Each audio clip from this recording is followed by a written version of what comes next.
الحمد لله نحمده ونستعينه ونستغفره ونؤمن به ونتوكل عليه ونعوذ بالله من شرور أنفسنا ومن سيئات أعمالنا من يهده الله فلا مضل له ومن يضلله فلا هادي له ونشهد أن لا إله إلا الله وحده لا شريك له ونشهد أن سيدنا ومولانا محمدا عبده ورسوله صلى الله تعالى على خير خلقه محمد وعلى آله وأصحابه ومن تبعهم بإحسان إلى يوم القيامة. أما بعد فأعوذ بالله من الشيطان الرجيم. بسم الله الرحمن الرحيم. والذين إذا أنفقوا لم يسرفوا ولم يقتروا وكان بين ذلك قواما. صدق الله العظيم.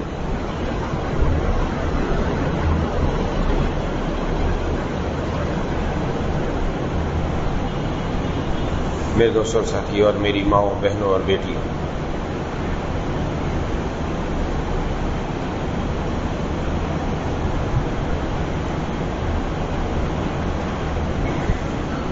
سورۃ الفرقان کی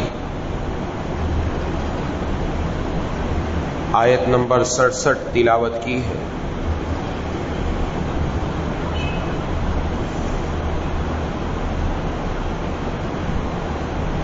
اللہ تبارک و تعالی نے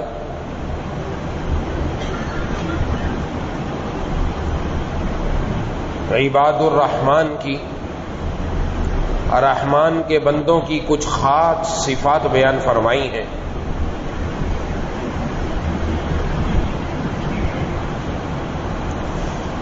ان میں ایک صفت یہ ہے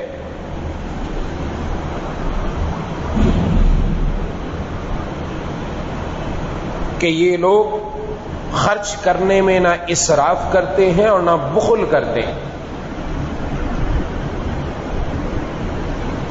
وَكَانَ بَيْنَ ذَلِكَ قَوَامًا، اور اس کے درمیان اعتدال کا راستہ اختیار کرتے ہیں۔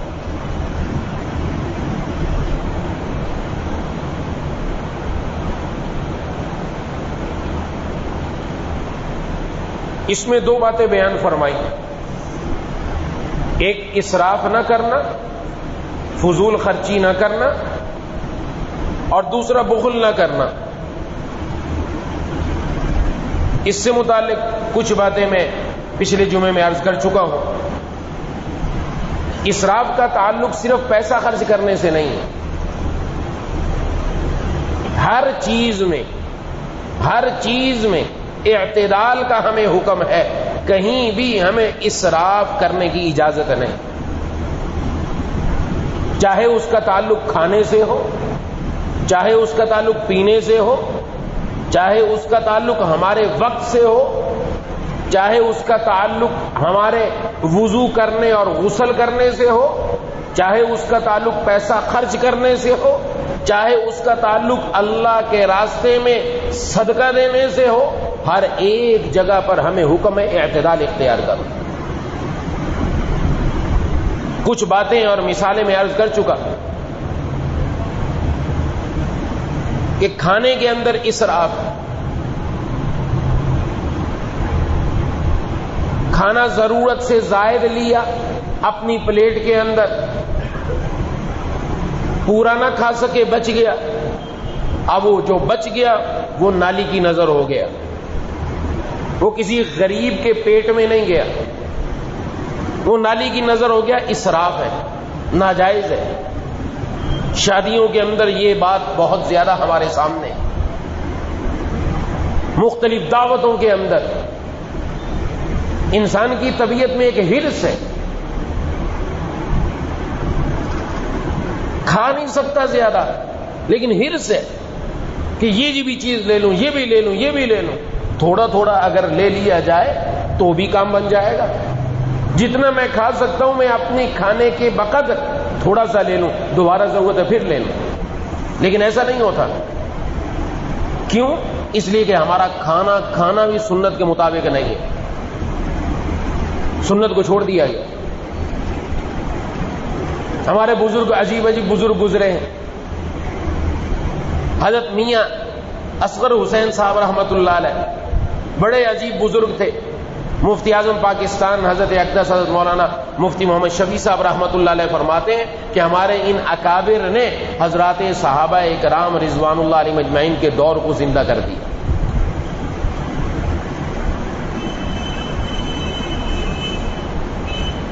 حضرت مفتی محمد شفیع صاحب رحمہ اللہ کے بڑے بیٹے ان کی خدمت میں جاتے تھے مختلف موقعوں پر. میں ایک دن کھانا کھایا. کھانا کھانے کے بعد دسترخوان جھاڑنا تھا. ہمارے ہاں یہ بھی ایک المیہ ہے, دسترخوان نہیں بچھایا جاتا, اس لیے جو چیز زمین پر گر گئی وہ نالی کی نظر اور کچرے کی نظر ہو جاتی. دسترخوان اگر بچھا ہوا ہو تو اگر کوئی چیز گر بھی جائے بندہ اٹھا کر دوبارہ کھا لیتا ہے. اور بعض لوگ نیچے سے اٹھا کر کھانے کو بھی معیوب سمجھتے ہیں, حالانکہ یہ تو شاہی ٹکڑا ہے, مولا کے ہاتھ سے ملا ہے, انسان نے نہیں دیا, شاہی ٹکڑا ہے, یہ کیوں ضائع جائے. ایک بڑی اہم بات حکیم الامت حضرت تھانوی رحمہ اللہ نے لکھی ہے کہ جس چیز کے کثیر اجزاء سے ہمیں فائدہ ہو اس کے قلیل اور تھوڑے اجزاء کو بھی بے جا ضائع نہیں کرنا چاہیے.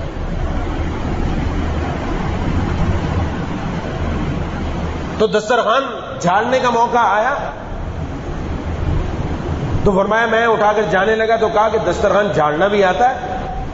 کہا کہ یہ بھی کوئی فن ہے؟ کہا یہ فن ہے. جھاڑنا سیکھا ہے تم نے کبھی؟ کہا نہیں پتا.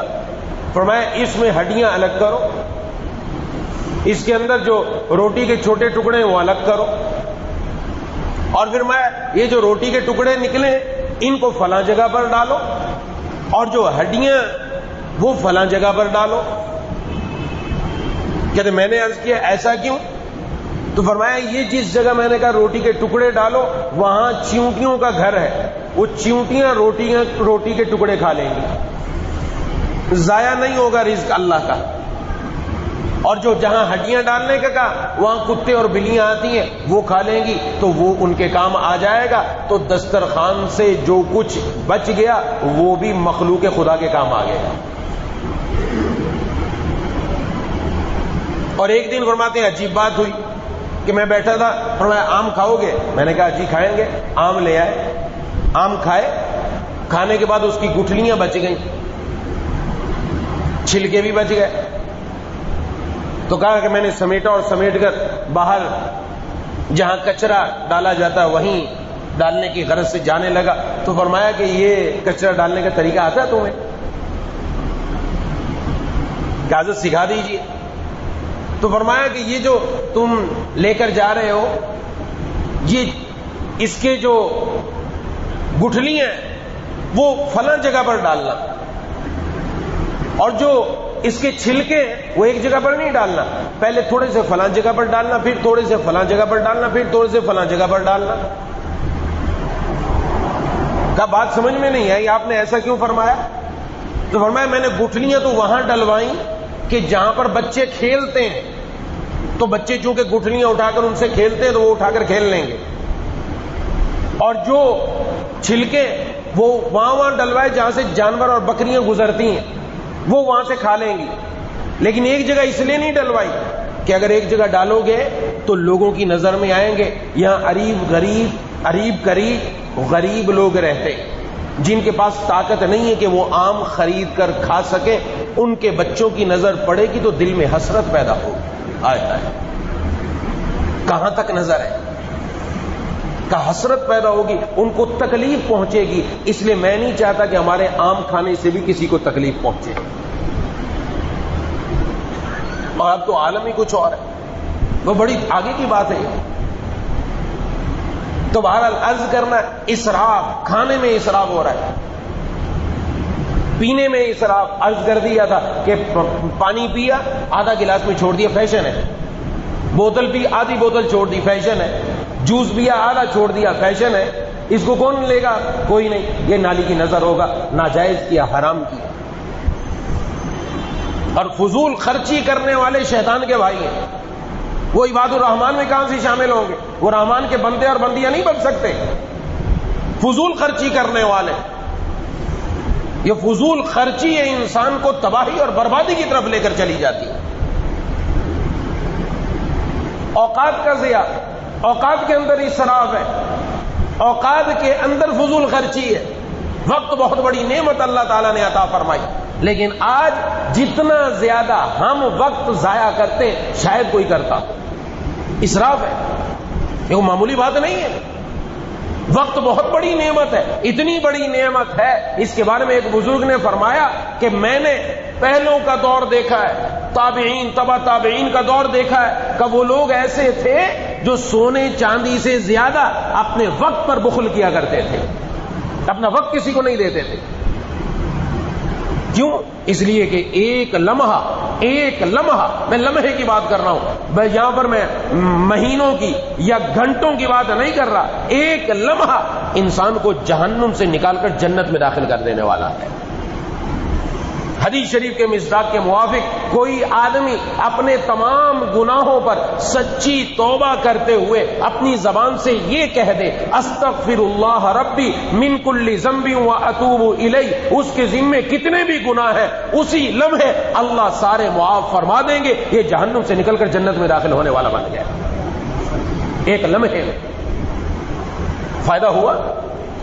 سبحان اللہ، الحمدللہ، لا الہ الا اللہ، اللہ اکبر، کیا کہنے ان کلمات کے. ایک ایک کلمہ میزان عمل کو بھر دینے والا، ایک ایک کلمہ انسان کی نیکیوں میں اضافہ کر دینے والا. اب وہ ہمارا وقت ضائع ہو رہا ہے ٹیپ ٹاپ کے چکر میں. فون پر بات شروع ہو جائے، پہلے تو عورتوں کی مثالیں مشہور تھی، آج کل مرد بھی اس میں مبتلا ہے.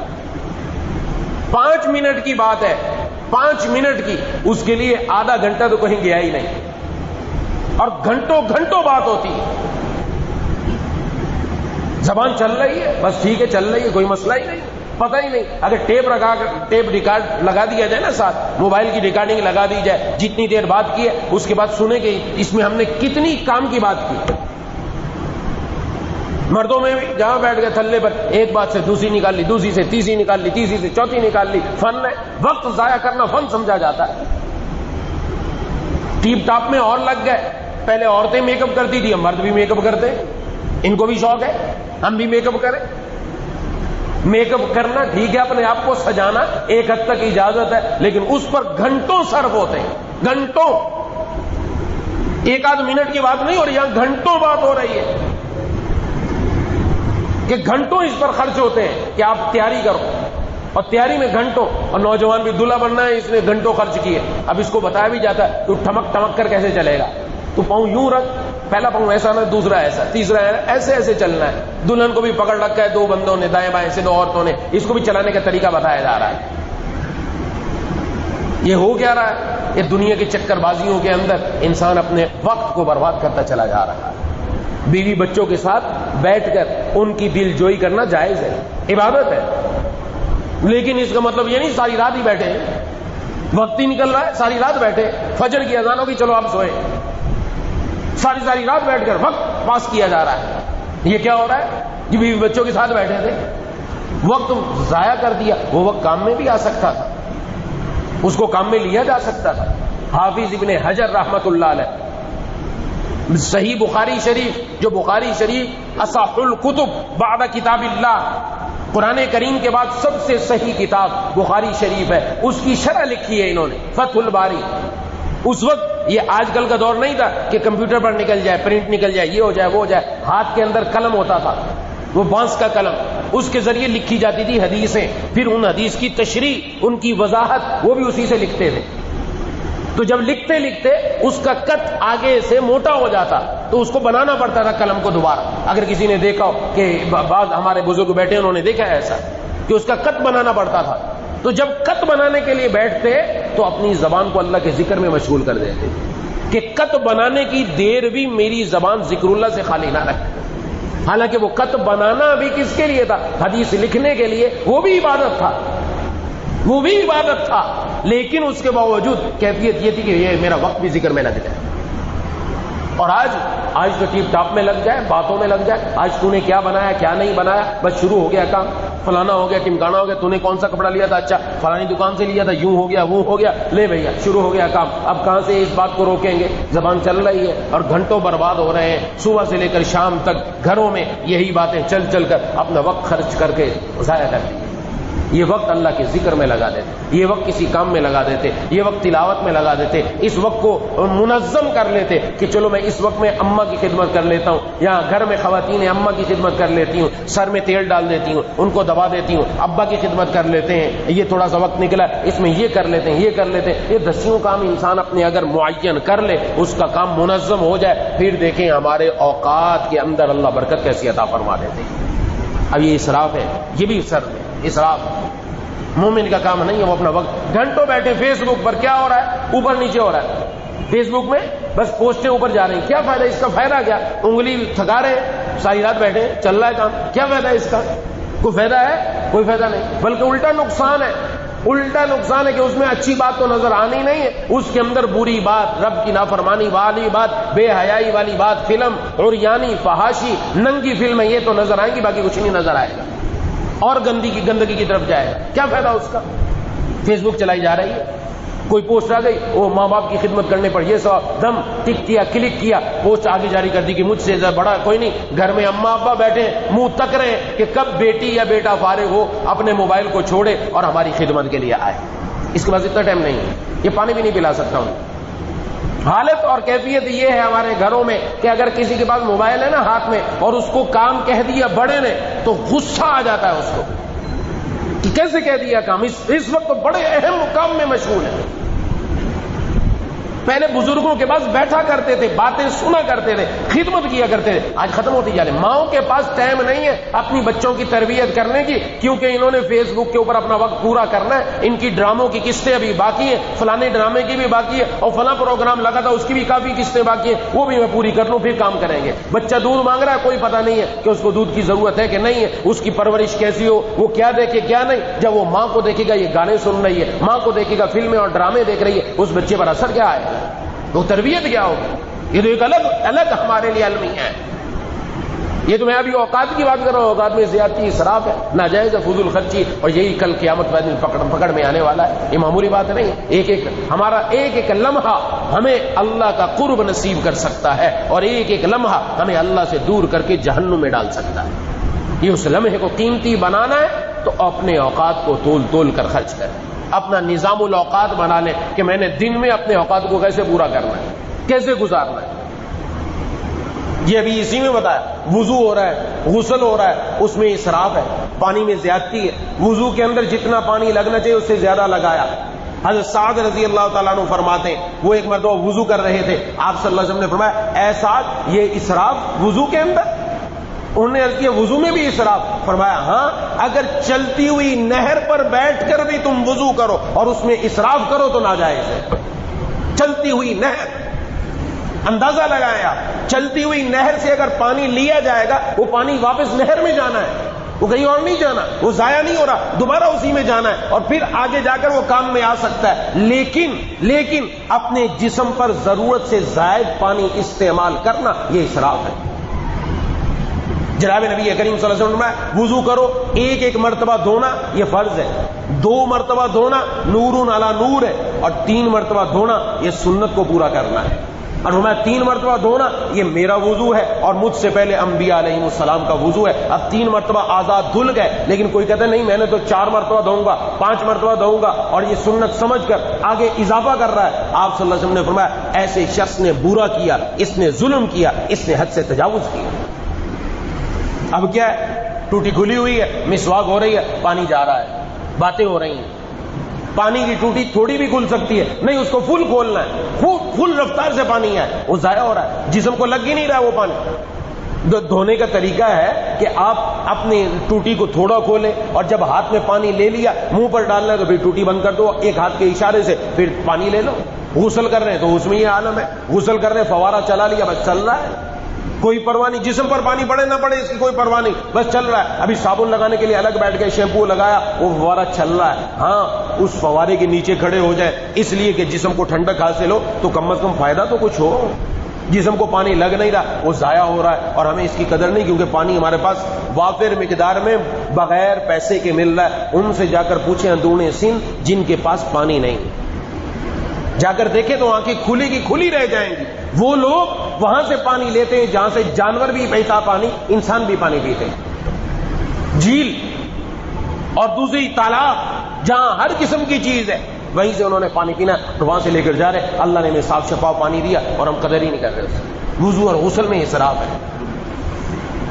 صرف انہی چیزوں میں نہیں۔ پھر خرچ کرنے میں بچوں کی تربیت کی ضرورت، بچے کو ضرورت ہے 5 روپے کی، اس کو نانا 50 روپے دوں میں، تو میرے پاس بڑا پیسہ ہے، اماں کو بڑا پیار آیا 50 روپے دے دیا، فضول خرچی کر دی اس نے، باہر جا کر ناجائز کیا، بچے کی تربیت غلط کی۔ یہ بڑا ہو کر بھی فضول خرچی کرے گا، جب کرے گا اس کا سارا گناہ ماں باپ کے کھاتے میں لکھا جائے گا کہ تم نے سکھایا، تم نے تربیت۔ 5 کی ضرورت ہے 5 دو، 10 کی ضرورت ہے 10 دو۔ بچہ ہے، بچے کو سنبھالنے کا طریقہ ہے۔ یہ مطلب نہیں ہے کہ اس کی لاڈ پیار میں آگے بندہ اتنا کر دے کہ فضول خرچ بنا دے اس کو۔ ہاں ٹھیک ہے، اس کی ضرورت پوری کرے، لیکن یہ مطلب تو نہیں فضول خرچ بنا دیا۔ یہ تو میں نے ابھی اسراف کی چند مثالیں دی، ورنہ یہ تو ایک اور لمبا موضوع ہے۔ یہ تو ہر انسان، میں اور آپ دیکھیں کہ ہم کہاں کہاں حد سے تجاوز کر رہے ہیں اپنی زندگی میں، اپنے کھانے پینے میں، اپنے خرچ کرنے میں، اپنے اوڑھنے پہننے میں۔ جہاں جہاں زیادتی ہو رہی ہے اس کو دیکھا جائے اور اس کے اندر اعتدال لایا جائے۔ آگے اس کے بعد ارشاد فرمایا وَلَمْ يَقْتُرُوا، اور وہ بخل بھی نہیں کرتے، بخل بھی نہیں کرتے۔ بخل یہ 2 دھاری تلوار ہے۔ بخل کا کیا مطلب؟ جہاں اللہ نے خرچ کرنے کا حکم دیا وہاں خرچ نہ کرنا، وہاں خرچ نہ کرنا۔ زکوٰۃ کا حکم ہے زکوٰۃ دو، نہیں دے رہے۔ صدقہ فطر کا حکم ہے دو، نہیں دے رہے، خرچ ہی نہیں کر رہے، پیسہ اپنے پاس سنبھال کے رکھا ہوا ہے۔ یا یہ کہ وہاں خرچ کرنا جو اللہ کی نافرمانی ہے، اللہ کی نافرمانی کی جگہ میں خرچ کرنا، معصیت میں خرچ کرنا، یہ بھی بخل کے اندر آتا ہے۔ یہ دونوں کام بخل ہے، 2 دھاری تلوار ہے بخل کی، ہر طرف سے کاٹتی ہے انسان کو۔ اس سے اپنے آپ کو بچانا ضروری ہے۔ ایسے آج بھی ایسے لوگ موجود ہیں، ایسی خواتین موجود ہیں، اپنے اکاؤنٹ میں پیسے پڑے خرچ کرنے کے لیے تیار نہیں، گھر میں فاقے چل رہے ہیں۔ ایسے لوگوں سے میں واقف ہوں، یہ میں ایسے نہیں کہ میں انہونی بات کر رہا ہوں کہ کوئی اٹھا کے بات کر دی، نا، واقف ہوں۔ اپنے اکاؤنٹ میں پیسے پڑے جس سے اپنی زندگی بہت بہتر انداز میں گزر سکتی ہے، اس میں سے نکالنے کے لیے تیار نہیں، گھر میں فاقے چل رہے ہیں، دوسروں کے سامنے ہاتھ پھیلایا جا رہا ہے کہ ہمیں دے دو۔ بخل، یہ بخل کیوں ہوتا ہے؟ مال کی محبت جب دل میں آتی، مال کی محبت، مال سمجھنا میرا ہے، اس کو کیا قبر میں ساتھ لے کر چلے جائیں گے؟ کوئی دنیا میں انسان دیکھا جو کفن کی بجائے وہ نوٹوں کا ہار پہن کر دنیا سے گیا ہو، نوٹوں کا کفن پہن کر گیا ہو؟ کو کتنی مال و جائیداد ساتھ لے کر چلا جائے گا، وہ دکان بھی یہی رہنی، وہ پیسہ بھی یہی رہنا، وہ زیور بھی یہی رہنا، وہ بینک و بیلنس بھی یہی رہنا۔ اس بندے نے چند گز کفن کا ٹکڑا لے کر اپنے ساتھ قبر میں جانا ہے، بس اس کے علاوہ کچھ نہیں۔ جناب نبی کریم صلی اللہ علیہ وسلم نے ارشاد فرمایا ایک حدیث کے موافق کہ گھر میں تشریف لائے، پوچھا کہ گھر کے اندر ایک جانور ذبح کیا تھا چھوٹا، اس کو اللہ کی راہ میں صدقہ کر دیا تو کیا بچا؟ انہوں نے کہا کہ ایک کندھا بچا ہے، آپ کو کندھے کا گوشت پسند تھا، وہ آپ کے لیے روک لیا۔ فرمایا کندھا نہیں، باقی سارا جانور بچ گیا، کندھا نہیں بچا کیونکہ باقی سارا جانور اللہ کے راستے میں خرچ ہو گیا، جو خرچ ہو گیا وہ بچ گیا، وہ کام آئے گا قیامت کے دن، وہاں کام آئے گا۔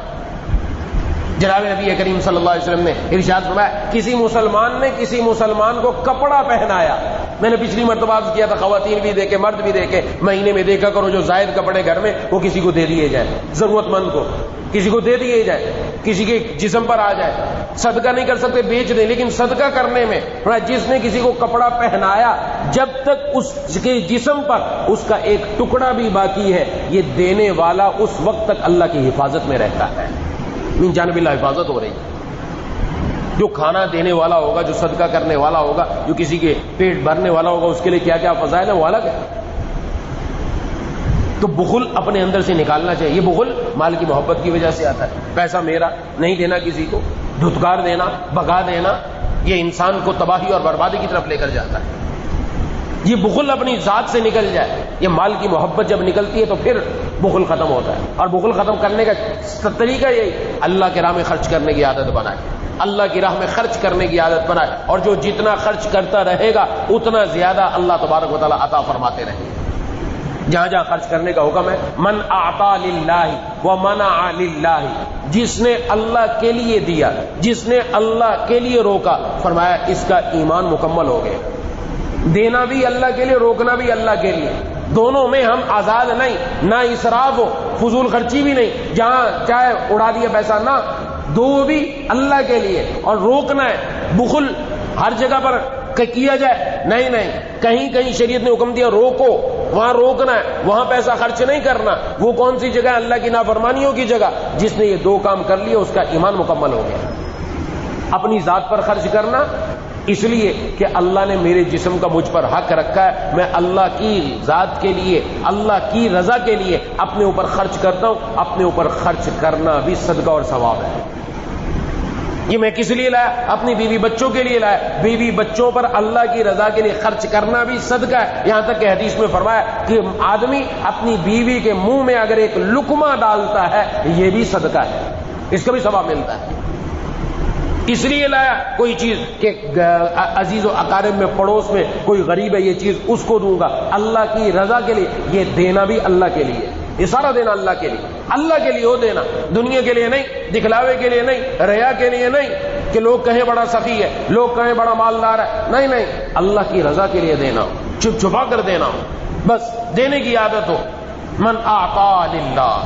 اس لیے اپنے دینے کے اندر اس بات کا خیال مردوں کو رکھنا چاہیے کہ گھر میں خرچ کر رہے ہیں, یہ میں اس لیے خرچ کر رہا ہوں, ان کا مجھ پر حق ہے اس لیے خرچ کر رہے ہیں. خرچ کرنا بھی عبادت ہے, یہ خرچ کرنا بھی ثواب بن گیا, یہ خرچ کرنا بھی صدقہ ہے.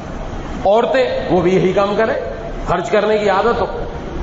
جو خرچ کرتا ہے نا, خرچ کرنے والا دنیا میں کبھی بھی فقیر نہیں ہوا, دنیا میں کبھی بھی فقیر نہیں ہوا. جس نے بھی اللہ کے راستے میں دیا, اللہ نے اس کو بڑھا کر دیا, اور زیادہ دیا, بہت زیادہ دیا. یہ دنیا میں ایسے لوگ تو مل جائیں گے, بخل کیا یا اسراف کیا, دونوں مر گئے, دونوں کے ہاتھ خالی ہو گئے. لیکن جو اللہ کے راستے میں اعتدال سے خرچ کرنے والا ہے وہ کبھی دوسروں کا محتاج نہیں ہوتا. اللہ تبارک و تعالیٰ کی طرف سے غائبانہ اس کے لیے انتظام ہوتا ہے, اس کو بڑھا کر رکھا جاتا ہے.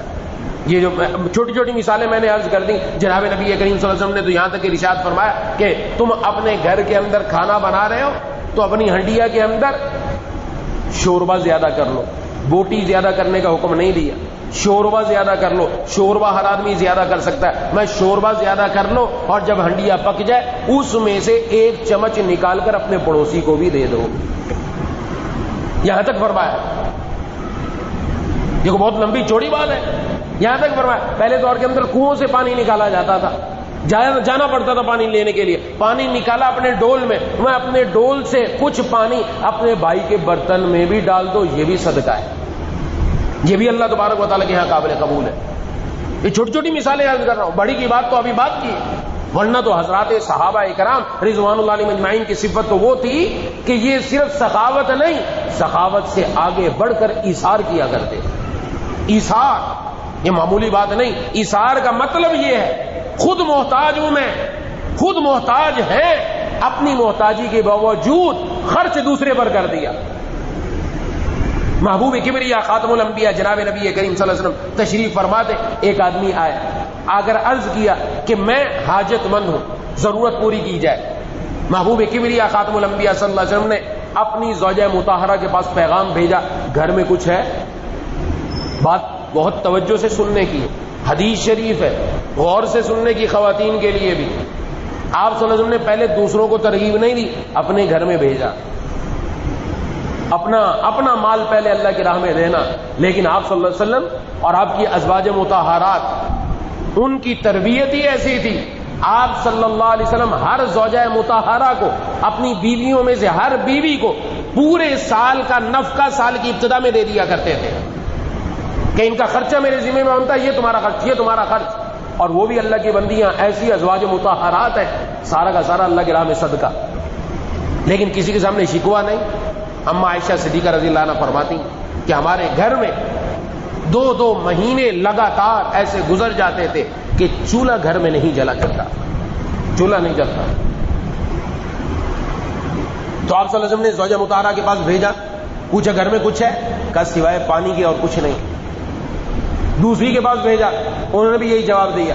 سب زوجہ مطہرہ, سب ازواج مطہرات کے پاس بھیجا, ہر ایک کی طرف سے یہی جواب ہے, گھر میں سوائے پانی کے اور کچھ نہیں. آپ صلی اللہ علیہ وسلم نے فرمایا اس مہمان کی مہمان نوازی کون کرے گا؟ حضرت ابو طلحہ انصاری صحابی ہیں رضی اللہ عنہ, عرض کیا میں. آپ صلی اللہ علیہ وسلم نے فرمایا ٹھیک ہے. وہ اپنے گھر لے گئے, گھر میں جا کر بیوی سے پوچھا کیا ہے کھانے کے لیے؟ اتنا کھانا ہے جو ہمارے بچوں کے لیے کافی ہو جائے, اور نہیں ہے کہ بچوں کو بہلا کر سلا دو, بچوں کو بہلا کر سلا دو اور کھانا لگا دو. جب تم کھانا لگا دو تو پھر مہمان جب گھر میں آ جائے اور کھانا کھانے کے لیے بیٹھے, یہ دور آج کا دور روشنیوں کا دور ہے, بجلی کا دور ہے. وہ دور ایسا نہیں تھا, وہاں تو چراغ جلا کرتے تھے, چراغ کی روشنی میں نظر آتا تھا, باہر بھی کوئی لائٹ نہیں تھی کہ پتہ چلے اندر کیا ہے. تو کہا جب وہ بیٹھے آ کر تو تم اٹھنا, چراغ کو ٹھیک کرنے کی نیت سے, چراغ کو ٹھیک کرنے کے بہانے سے چراغ کو بجھا دینا تاکہ روشنی ختم ہو جائے, اندھیرا ہو جائے. اندھیرا کیوں کرنا ہے؟ اس لیے کہ اگر ہم روشنی رہی تو مہمان کہے گا تم دونوں بھی کھاؤ, لیکن مہمان کا پیٹ نہیں بھرے گا. یہ حضور صلی اللہ علیہ وسلم کی طرف سے مہمان آیا, مہمان کا پیٹ بھر جائے, تاریکی ہو جائے گی, اندھیرا ہو جائے گا, ہم دونوں بیٹھے رہیں گے, مہمان کھاتا رہے گا, مہمان کا پیٹ بھر جائے گا. سبحان اللہ. ہماری رات گزر گئی, ان دونوں نے بھوکے ہونے کی حالت میں رات گزاری, مہمان کا پیٹ بھر گیا. صبح جب جناب نبی کریم صلی اللہ علیہ وسلم کی خدمت میں حاضر ہوئے, آپ صلی اللہ علیہ وسلم نے فرمایا اللہ تعالیٰ ان کا نام لے کر کہ فلاں بندے اور فلاں بندی ان دونوں کے اس عمل سے بڑے خوش ہوئے ہیں, جس کو قرآن کریم میں بھی فرمایا گیا یہ وہ لوگ ہیں جو خود محتاج ہونے کے باوجود دوسروں کو اپنے اوپر ترجیح دیتے ہیں. یہ ایثار ہے. یہ ایسا نہیں آتا آج دوسرے کی بوٹی بھی کھینچنے کے چکر میں بندہ اگر کہیں بیٹھا بھی ہے تو یہ چکر میں کہ اس کے پاس زیادہ کھانا نہ چلا جائے, میری طرف ہی آ جائے, حرص ہے, لالچ ہے طبیعت کے اندر. اور یہاں اپنا بھی دے دیا, خود بھوکے رہ جاؤ, مہمان کا پیٹ بھر جائے, بڑی بات ہے. لیکن اصل چیز سخاوت ہے. پہلا نمبر تو آ جائے اللہ کے راہ میں خرچ کرنا, بخل نہ ہو, ایسا بخیل بھی نہیں ہو, ایک انتہائی بخیل. بہت بخیلوں کے قصے, اور ایسے نہیں کہ قصے ایسے ہی ہیں, حقیقتاً میں ایسے لوگ بخیل دنیا میں ہیں, آج بھی ہیں. میں نے عرض کیا ابھی بہت باتیں ہیں بخیلوں کی. تو ایک بخیل ابا جان تھے کہ گھر میں بچوں کو صبح صبح ناشتہ کروانا ہے, تو کہا کہ دیسی گھی سے ناشتہ کروائیں گے. کہا کیسے دیسی گھی سے ناشتہ کروانا ہے؟ وہ دیسی گھی جس ڈبے میں رکھا تھا تو روٹی لے کر دیسی گھی کے ڈبے کے باہر گھماتا تھا, باہر گھمائی اور کہا لو دیسی گھی لگ گیا, کھاؤ موج کرو. باقی دیسی گھی اندر پڑا رہنا چاہیے, بخل ہے نا, نہیں دینا, بچوں کو نہیں دینا. ایسے لوگ آج بھی موجود, بچوں کو بھی نہیں دیتے, نہیں خرچ نہیں کرنا. ایک دن وہ ابا صاحب چلے گئے کام سے, اور وہ جو دیسی گھی کا ڈبہ تھا وہ الماری میں بند کر کے تالا لگا کے گیا, چلا گیا. واپس آیا اگلے دن, کہاں بھائی کل ناشتہ کیسے کیا, کس طرح کیا؟ کہ جب ناشتے کا ٹائم آیا امی نے روٹی دی تو ہم نے روٹی الماری کے دروازے پر پھینٹ کے کھائی. کہ ظالموں کسی دن تو بغیر دیسی گھی کے کھانا کھا لیتے, اس دن بھی نہیں چھوڑا تم نے. یہ بخیل. پیسہ ہے جیب میں, خرچ کرنے کے لیے تیار نہیں, اپنی بیوی بچوں پر تیار نہیں ہے, اللہ تللے اپنے پورے کر لے گا, یہاں نہیں تیار. یہ بیوی بچوں پر تیار نہیں, ماں باپ پر تیار نہیں. پیسہ دیتے ہوئے جان جاتی ہے, ماں باپ کو پیسہ دیتے ہوئے جان جا رہی ہے. 100 روپیہ ضرورت کیا ہے؟ بیوی بھی سکھاتی ہے کہ ان کو دینے کی کیا ضرورت ہے, ادھر لاؤ سارا جتنا بھی ہے. یہ چیزیں خراب کرنے والی ہیں. یہ ہماری طبیعت, ہماری زندگی, ہمارا اللہ تعالیٰ سے تعلق خراب کرنے والی. جناب نبی کریم صلی اللہ علیہ وسلم نے فرمایا السخی قریب من اللہ قریب من الجنہ قریب من الناس بعید من النار. سخی اللہ کے قریب, لوگوں کے قریب, جنت کے قریب ہے اور دوزخ سے یہ دور ہو چکا. والبخیل قریب من النار, اور جو بخیل ہے یہ دوزخ کے تو قریب ہے. بعید من اللہ بعید من الناس بعید من الجنہ, جنت سے بھی دور, اللہ سے بھی دور اور لوگوں سے بھی دور ہو چکا. بخیل آدمی کبھی لوگوں کے قریب نہیں رہ سکتا. اپنی طبیعت میں خرچ کرنے کی عادت ہو, لیکن خرچ بھی فضول خرچی نہیں, فضول خرچی نہیں. جہاں حکم ہے وہاں خرچ کیا جائے. زکات کا آیا زکات دے. بہت ساری خواتین زکات نہیں دیتے, مرد نہیں دیتے, زکات دینے کے لیے تیار نہیں. ہم سارا سال خرچ کرتے رہتے ہیں, اور سارا سال خرچ کرتے ہیں تو زکات کے زمرے میں تھوڑی آئے گا. زکات کا حکم الگ ہے. قربانی کا موقع ہے, کہا نہیں بس پیچھے سال کر لی تھی نا, اس سال کرنے کی ضرورت نہیں. ایسے بھی شوہر ہیں, کہا میں جو کر رہا ہوں بیوی کو روک دے, تو نہیں کر سکتی, تجھے کیا ضرورت ہے, میں کر رہا ہوں نا. بھئی تو کر رہا ہے تو تم نماز بھی اس کی پڑھ لیا کرنا، حج بھی جا کے اس کی طرف سے کر کے آ جا، روزہ بھی اس کی طرف سے رکھ لیا کر. بھئی ہر ایک کا حکم الگ الگ ہے. اور بیوی کو قربانی کرنے کے لیے تیار نہیں، چھپ چھپ کر قربانی کر رہی ہیں. بھائی کیا مسئلہ ہے؟ دین سے ناواقفی ہے. پیسہ خرچ ہو جائے گا، پیسہ خرچ ہو جائے گا، پیسہ چھپا کے رکھو. نہیں نہیں، یہ اللہ کے راستے میں نہیں جانا چاہیے. نعوذ باللہ، نعوذ باللہ. یہ کیفیت، یہ دونوں کیفیتیں انسان کو اللہ سے دور کرنے والی. رحمان کے بندے وہ ہیں جن کی حالت یہ ہے کہ وہ اللہ تبارک و تعالیٰ کے راستے میں نہ فضول خرچی کرتے ہیں نہ ہی بخل کرتے ہیں. درمیان کا راستہ، جہاں خرچ کرنے کا موقع آئے وہاں پیچھے نہیں ہٹتے، اور جہاں خرچ نہیں کرنا چاہیے وہاں آگے نہیں بڑھتے، وہاں اپنے آپ کو روک کر رکھتے. یہ ان کی عادت ہے رحمان کے بندے.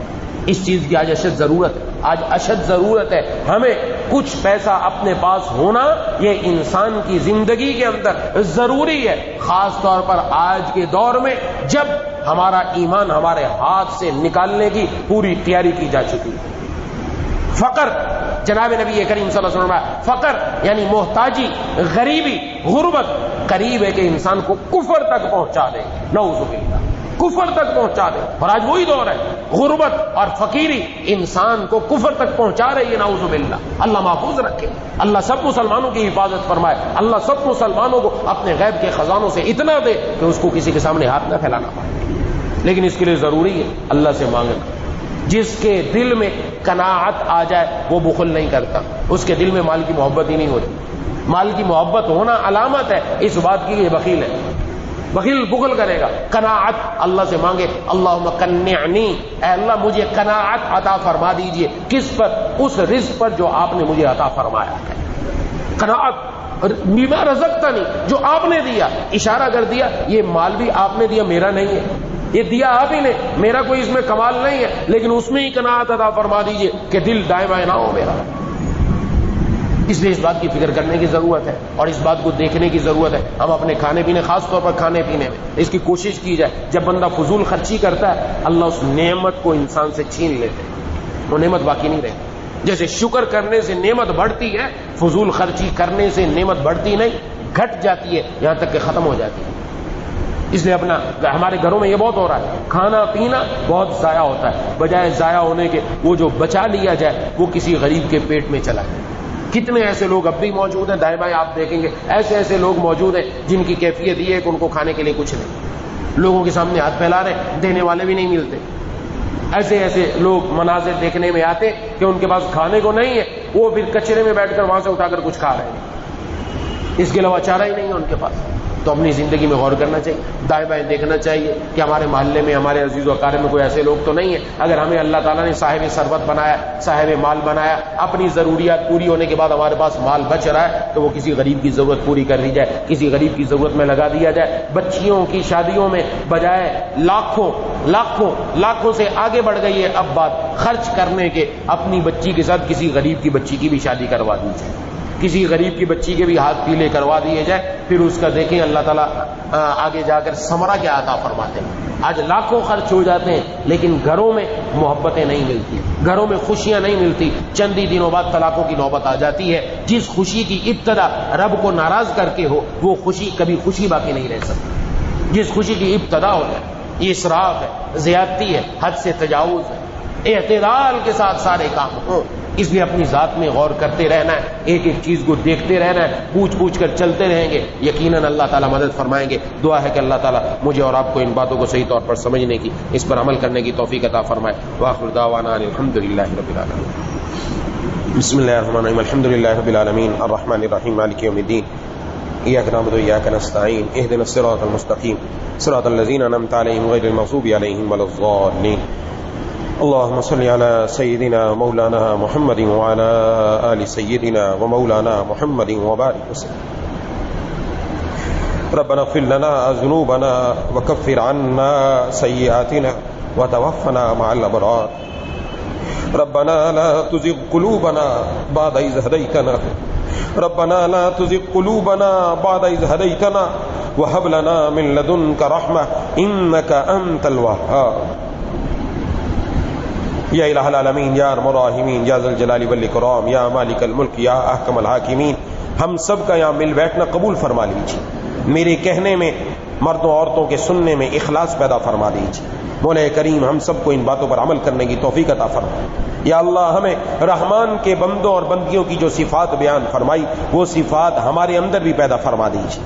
فضول خرچی سے ہم سب کی حفاظت فرما، بخل سے ہم سب کی حفاظت فرما۔ یا اللہ ہمیں اپنی راہ میں سخاوت کرنے کی توفیق عطا فرما۔ یا اللہ ہماری چال اور ڈھال میں تواضع پیدا فرما۔ یا الہ العالمین ہماری بول اور چال میں یا اللہ تواضع پیدا فرما۔ مولا کریم میں الہ العالمین اے ارحم الراحمین یا ذل جلال والاکرام قیام اللیل کی توفیق عطا فرما۔ راتوں کو اپنے سامنے کھڑے ہو کر عبادت کرنے کی توفیق عطا فرما۔ اگر رات کو کھڑے نہ ہو سکے کم از کم رات کے آخری پہر میں جب آنکھ کھل جائے یا اللہ اپنے سے مانگنے کی توفیق عطا فرما۔ مولا اپنے سے مانگنے کی توفیق عطا فرما۔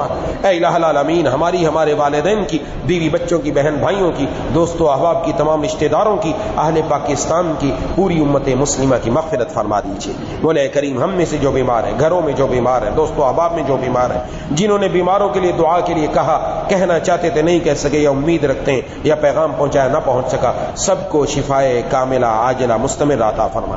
جو مقروض ہیں ان کو قرضوں سے رہائی نصیب فرما، جو بے روزگار ہیں ان کو حلال روزگار عطا فرما۔